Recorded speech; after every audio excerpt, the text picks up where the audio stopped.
National India news की team आज आपको बताने जा रही है एक ऐसे शख्स के बारे में जिनका नाम है विवेक पांडे। विवेक पांडे जॉब की तलाश में एक कंपनी में गया। वहां उसने एचआर को अपना इंटरव्यू दिया। इंटरव्यू देने के बाद उसने एचआर से उसका कांटेक्ट नंबर मांगा और कहा, मैम मुझे आपसे कुछ बात करनी है। एचआर ने अपना कांटेक्ट नंबर उसको दिया।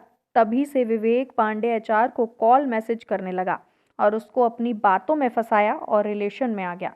विवेक पांडे ने उसके साथ शादी के झूठे वादे किए और शारीरिक संबंध बनाए जबरदस्ती, जिसमें कि पीड़ित महिला का कहना है विवेक पांडे इनको एक क्लब पार्टी में लेकर गया। वहां पर इनकी कोल्ड ड्रिंक में कुछ नशे की दवाई मिलाकर इनके साथ शारीरिक संबंध बनाए और उसके बाद और भी झूठे झूठे कुछ वादे करने लगे। जब पीड़ित महिला को विवेक पांडे पर शक हुआ तो उन्होंने तभी विवेक पांडे की कंप्लेन महिला आयोग में और पालम थाने में की। वहां से इनकी कंप्लेन 24 अगस्त को रजिस्टर हुई। कंप्लेन रजिस्टर होने के बाद विवेक पांडे को जेल भेज दिया गया। पीड़ित महिला बता रही है कि जेल में भी ज्यादा दिन कुछ नहीं हुआ। कुछ ही महीने रहने के बाद विवेक पांडे को जल्द ही बेल दे दी गई। कोर्ट द्वारा पीड़ित का कहना है विवेक पांडे के जो साथी हैं अरुण त्रिपाठी पीड़ित को कहीं पर भी देख लेते तो धमकियां देते। एक बार विवेक पांडे को बाहर आने दो, फिर हम बताएंगे तुमको कि हम कौन हैं क्या हैं, इस तरीके की धमकियां पीड़ित को देने लगे। अरुण त्रिपाठी विवेक पांडे के जेल जाने के बाद पीड़ित महिला लगा रही है पुलिस प्रशासन से इंसाफ की गुहार। विवेक पांडे और अरुण त्रिपाठी के साथ कड़ी से कड़ी कार्रवाई हो। पीड़ित महिला का कहना है हमारे देश के प्रधानमंत्री मोदी जी का कहना है बेटी बचाओ बेटी पढ़ाओ। इसी दौरान अगर एक बेटी के साथ नाइंसाफी होगी तो बेटी बचाओ बेटी पढ़ाओ योजना कैसे आगे बढ़ेगी। आज इनके साथ ऐसा हुआ है, चाहती हैं देश की किसी भी महिला के साथ ऐसा ना हो। विवेक पांडे जैसे लोग जितने भी हैं उनके खिलाफ कड़ी से कड़ी कार्यवाही हो। क्या नाम है आपका? मेरा नाम दिशा। चलिए, क्या हुआ आपके साथ? एक्चुअली क्या है कि मेरा एक लड़का था विवेक पांडे नाम का। तो मैं एक एचआर कंपनी में जॉब करती थी एज अ जनकपुरी में। तो वहाँ पे विवेक पांडे एक इंटरव्यू के लिए आया था एज अ कैंडिडेट बन के। तो उसने एमटेक किया हुआ था, बीटेक डिप्लोमा कंप्लीटेड था उसका। तो वो जब इंटरव्यू के लिए आया था वहाँ पे उसने इंटरव्यू दिया मेरे को अपना। तो वहाँ पे उसका शॉर्ट लिस्ट नंबर हो गया, सिलेक्शन हो गया। तो बातों बातों में मजाक मजाक में उसने मुझसे एज अ फ्रेंड उसने पूछा कि आप मैरिड हो या अनमैरिड हो। मैंने उसको बोला कि मैं अनमैरिड हूँ। तो उसने बोला ठीक है। तो फिर उसके बाद उसने बोला कि मुझे आपका नंबर मिल सकता है। तो मैंने बोला कि मैं आपको अपना ऑफिशियल नंबर दे सकती हूँ। चलो कोई नहीं, आप मुझे अपना ऑफिशियल नंबर ही दे दो। मैं ठीक है उसको अपना ऑफिशियल नंबर उसको दे दिया। उसके कुछ टाइम बाद उसने मुझे होली के आसपास उसने मेरे को मैसेज किया कि मैडम मैं आपसे बात कर सकता हूँ। तो मैंने उसका रिप्लाई नहीं किया। तो उसने मुझे नॉर्मली कॉल किया। तो उस टाइम मैं घर में बिजी थी। तो मैंने उसको बोला कि उसने मेरे से बोला कि मेरे जॉब का क्या हुआ। तो मैंने बोला अभी होली का टाइम है, फेस्टिवल है, 2-3 दिन का वेट करो, आपको कंपनी की साइड से कॉल मिल आ जाएगा। ठीक है। तो उसके बाद उसने मुझे फिर रात को मैसेज किया कि मैं आपसे कुछ बात कर सकता हूँ। मैंने बोला हाँ बोलो। तो बोला कि मेरे को एक्चुअली अकेले में आपसे बात करनी है, मैं सबके सामने बात नहीं कर सकता। तो मैंने बोला अकेले मैं अपने कैबिन के अंदर होती हूँ, आप आके बात कर लो। तो बोले जरूरी थोड़ी कि आपको बाहर बात करनी है। तो बोले नहीं नहीं, मैं अकेले में ही कंफर्टेबल होता हूँ। तो मैंने बोला चलो ठीक है हम बाहर बात करते हैं। तो फर्स्ट मीटिंग जो हमारी थी वो 23 मार्च को थी, जब वो इंटरव्यू देने आया था। उसके बाद फिर हमारी बातचीत नॉर्मली हुई। फिर उसके बाद मैं उससे बाहर नॉर्मली एज अ फ्रेंड की तरह उससे मिली थी। तो उसने मेरे को फिर, और मैंने ये भी सोचा चलो हमारी तब तक काफी बात हो चुकी थी, 2-4 दिन 5 दिन। मेरे को उसने बताया कि हम सेम कास्ट है। मैंने सोचा कि चलो मैं भी सेम कास्ट हूँ और आगे हमारे फ्यूचर हो सकता है। तो फिर हमने एक दूसरे को दोनों को डेट करना शुरू कर दिया। उसके बाद में उसने फर्स्ट फर्स्ट ऑफ जो मुझे वो लेके गया, जहाँ पे उसका द्वारका में एक कोचिंग सेंटर था, उसके दोस्त का रेस्टोरेंट था। उसके जस्ट सामने वाली गली में एक पालम में होटल रेडलीफ के नाम से होटल था, जहाँ पे उसने मुझे बुलाया। पर मैं वहां गई ही नहीं। उसने मेरे को काफी कन्विंस किया, इमोशनली बातें की, घर वालों से मैं मिलाऊंगा, मुझे बात करनी है, आ जाओ आ जाओ। तो मैंने बोला मैं आ नहीं पाऊंगी। तो वो मुझे अपनी गाड़ी से मुझे शास्त्री नगर से लेने आया। उसके बाद वहां पे उसने खाने का ऑर्डर किया और क्या सेटिंग करके आया मुझे नहीं पता। अपने दोस्त से जाकर के उस दोस्त उसका लड़का खाना लेकर के। हाँ जी हाँ जी। नाम था उसका रवि, जिसका रेस्टोरेंट था उसी के रेस्ट, और वो होटल भी उसके जानने वाले का था। और फिर वहां पे उसने मतलब एक मतलब चाय वाय पिलाने के बाद काफी मेरे साथ मतलब काफी बदतमीजी जबरदस्ती उसने मेरे साथ कर ली थी अच्छे से। पूरी रात आने लगी। तो उसने मुझसे बोला कि ये सब चीजें नॉर्मल हैं, हम लोग शादी करेंगे, टेंशन मत लो, मैं जल्दी से तुम्हें अपनी फैमिली से भी मिलाऊंगा। तो मैंने बोला चलो ठीक है। आगे फैमिली बनेगी, कोई दिक्कत नहीं है। फिर उसके कुछ टाइम बाद उसको शास्त्री नगर आके उसने मेरे मांग में सिंदूर भी भरा। मैंने उसको अपने आंटी से मिलाया, रिलेटिव से मिलाया, उसके बाद उसने भी मुझे मिलाया।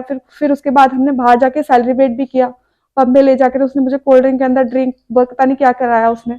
उसके बाद मैंने 2-3 दिन बाद उसको बोला कि मैं प्रेग्नेंट हो गई, तो उसने मुझे बहुत गालियां सुनाई अग्रेसिव होकर के, कि बहुत गंदी गंदी गालियां दी, माँ बहन की गंदी गंदी गालियां देते हैं। उसने मेरे से बोला कि मिल मेरे को, तुझे मैं बताता हूँ, देख तेरी बहुत सारी चीजें, वीडियो है मेरे पास, फोटोज हैं तेरे, बहुत सारी चीजें हैं, आ जा। तो मैंने बोला कि तुम इतना गुस्सा क्यों हो रहे हो, जो हमारा फ्यूचर आगे है एक दूसरे के साथ, तो ये चीजें नॉर्मल है, क्या हो गया, तो अगर नहीं लूंगी, नहीं ये हो जाएगा वो हो जाएगा। फिर ठीक है, चली गई मैं शास्त्री नगर बाहर, गाड़ी में बैठी, इसने मुझे बहुत हैरेसमेंट किया, मारा पीटा, गालियां दी। उसने फिर अपने किसी और के फोन से वीडियो दिखाई, तो मैंने बोला ये वीडियो तुमने कैसे बनाई? तो वो तो मेरी होटल के अंदर सेटिंग थी, वो मैंने वीडियो अच्छे से बना ली जैसे बनानी थी। तो मैंने उसको डिलीट करो तभी मैं ये मेडिसिन लूंगी, तू ले, उसके बाद मैं डिलीट करूँ। मैंने ले ली। उसके बाद बंदे ने पासवर्ड लगा करके दोबारा बंद कर दिया फोन, बोला वो मैं डिलीट कर दूंगा, टेंशन मत ले। और तुझे छोड़, मैंने ऐसी जाने कितनी लड़कियों के साथ लाइफ खराब करी है उसकी, कि लड़कियों से मैं पैसे भी लेता था ब्लैकमेलिंग के।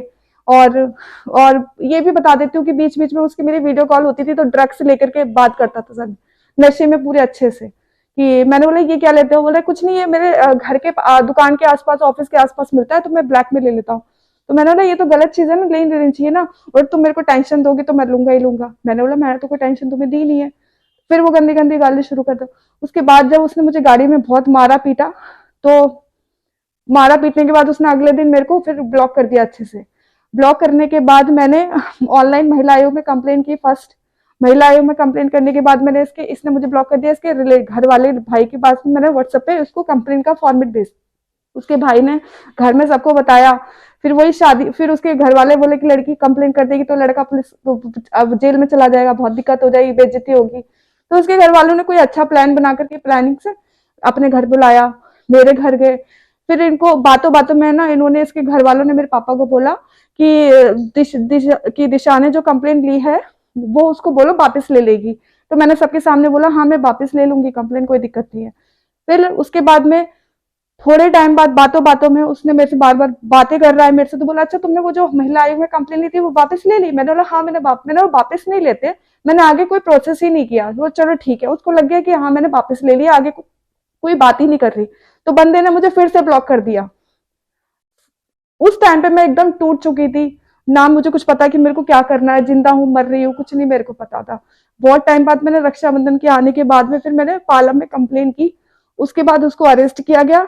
अरेस्ट करने के बाद में उसको पालम थाने से सीधा उसको कोर्ट ले लिया। कोर्ट में जाने के बाद 2 से 3-4 महीने बाद अंदर रहा। अंदर रहने के बीच में भी मेरे को थ्रेटिंग आती रही, कोर्ट के बाहर आती रही। कोर्ट के बाहर आकर के उसके रिलेटिव अरुण त्रिपाठी, एक जो दिल्ली जो ह्यूमन राइट का प्रेसिडेंट है, सेक्रेटरी प्रेसिडेंट है, उसने मेरे को धमकी दी कि एक बार अरुण विवेक पांडे को बाहर आने दे, उसके बाद इसको बताएंगे अच्छे से और इसके घर वालों को बताएंगे। ये बात मैंने मेरे पापा को बताई। पापा ने बोला देख लेंगे हम उसको, ठीक है, दिखा कितनी पावर है उसके अंदर। मैं ठीक है कोई नहीं। ये है अरुण त्रिपाठी। ये आपने कंप्लेंट लिखवाई?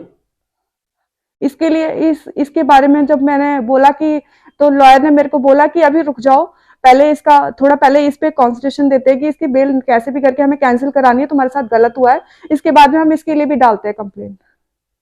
के बाद में ये लोग मुझे डेली बाहर कोर्ट के बाहर ना उल्टी सीधी धमकियां दे रहे थे कि एक बार लड़के को बाहर आने दे, इसको बताते हैं। फिर इन्होंने देखा कि मैं काफी, मतलब मैं अपना ऑफिस छोड़ के मैं यहाँ कोर्ट कचहरी के चक्कर काट रही हूँ अकेले लॉयर के साथ में, तो बाहर मेरी हंसी उड़ा रहे हैं कि देखो ये की कहते हैं कि इतनी, मतलब कि बाहर मेरा पूरी तरीके से हंसी उड़ाते हैं कि देखो अकेली लड़की आ रही है लॉयर के साथ, कोई आगे पीछे कोई नहीं है इसके, ना पेरेंट्स है ना कोई है। और एक्चुअली में मैं पेरेंट्स को कभी इस सब चीजों में इन्वॉल्व करना चाहती, अगर मैं परेशान हूँ तो मैं ही हूँ, मैं किसी को परेशान नहीं करना चाहती। तो ये मेरी खुद की लड़ाई थी, इसलिए मैं बार बार आ रही थी जा रही थी।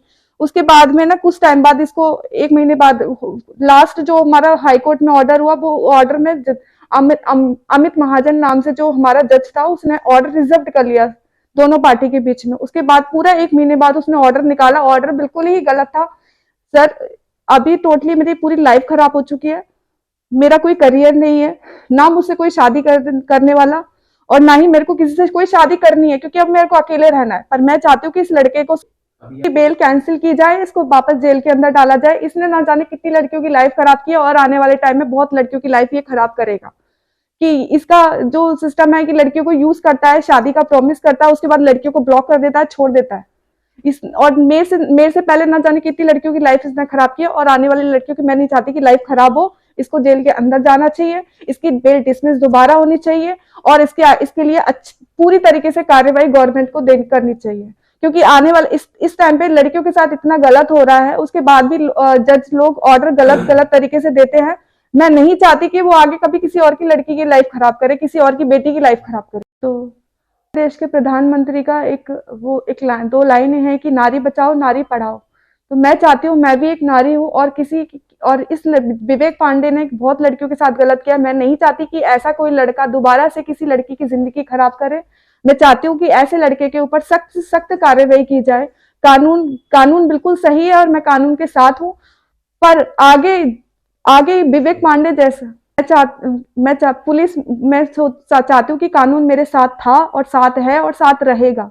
मैं चाहती हूँ कि ये लड़का बाहर आ चुका है, इसको बेल हो चुकी है और कल को ये लड़का इस लड़के से मेरी जान को खतरा है और खतरा होगा, क्योंकि जिस तरीके से पीछे मेरे साथ कोर्टों में हरकतें हो रही थी, उससे कभी भी मेरा काम तमाम हो सकता है अच्छे से।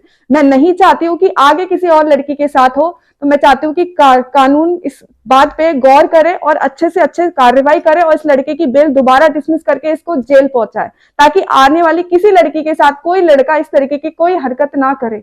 अगर कोई किसी के साथ में संबंध बनाता है, उसे अच्छे से अपनी वाइफ बनाए, अदरवाइज उसके साथ कोई गलत कमिटमेंट उसको नहीं दे।